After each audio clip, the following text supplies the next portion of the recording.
On va finir la session avec deux interventions. Celle de Jacques Toubon, il y a moins d'un mois, qui est chargé par Nicolas Sarkozy de préparer l'année 2010, année de l'Afrique. Qu'est-ce que vous dites, Jacques Toubon, de la réélection d'Ali Bongo, de l'élection d'Ali Bongo? On est toujours dans la France-Afrique? D'après ce que je sais, je ne sais pas le secret des dieux, je pense que cette élection a été globalement conduite de manière claire et normale, ne serait-ce que parce que Bongo, le père, avait fait passer une loi en 2006 qui avait notamment fait la transparence sur les résultats et les procès-verbaux des élections. Donc, globalement, je pense que Ali Bongo a été élu de manière très correcte. Alors pourquoi certains ont brûlé des installations françaises sur place? Ça, c'est un deuxième sujet qui, à mon avis, est lié dans le temps, mais qui est un sujet plus vaste.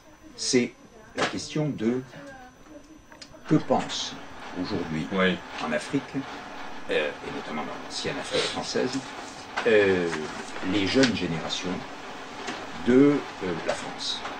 Il est clair qu'aujourd'hui, pas dans tous les pays, mais dans beaucoup de pays, c'est le cas au Gabon, c'est le cas en Côte d'Ivoire par exemple, il y a une grande partie des nouvelles générations qui sont hostiles à la France, ou plus exactement, qui font porter à la France la responsabilité, en gros, de tout ce qui leur arrive. C'est peut-être pas faux. Très franchement, on peut revenir longuement sur la colonisation avant 1960. Sur le maintien au pouvoir de certaines personnes. Vous avez bien connu aussi, vous avez bien connu le président Bongo, qui a dû financer les campagnes du RPR aussi. Je ne crois pas. Et je ne crois pas. Et je pense que aujourd'hui, ce qui est, à mon avis, en cause, c'est pas tellement ça. C'est pas tellement des histoires de collusion avec des politiques, etc.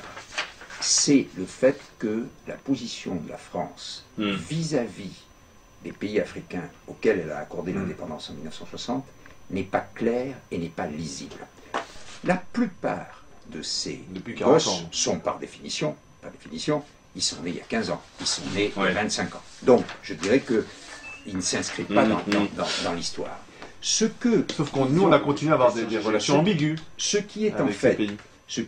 Oui, non, mais je pense que aujourd'hui, prendre les situations telles qu'elles sont, aujourd'hui, la difficulté et l'hostilité vient de ce que la France, elle est à la fois demandée et rejetée.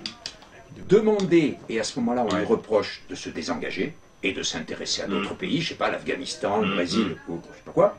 Et elle est à la fois, et elle est en même temps rejetée, parce qu'il est clair que cette jeunesse, qu'est-ce qu'elle veut? Elle veut que les pays africains n'aient pas leur regard uniquement tourné sur Paris, mais sur l'ensemble du monde, parce qu'ils sont mondialisés. Bon.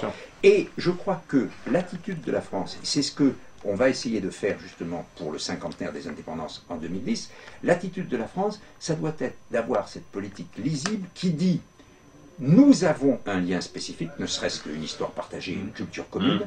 Il y a énormément d'Africains qui vivent dans notre pays, qui sont français ou qui ne sont pas français, mais qui sont une partie importante de la société française. Et troisièmement, le continent africain, et en particulier l'Afrique noire, il ne faut jamais oublier, contrairement à ce que beaucoup de gens disent aujourd'hui, l'Afrique est mal partie, je ne sais pas quoi, etc., c'est le continent de l'avenir.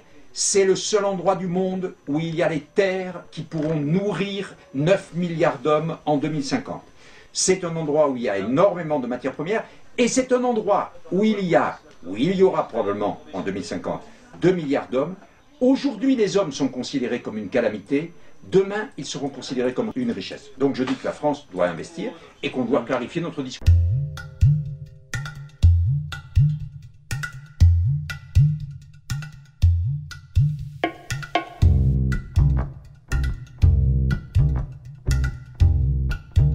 Et la seconde, c'est tout récent, c'est de la semaine dernière, c'est Chirac qui avoue: l'Afrique est pillée par la France.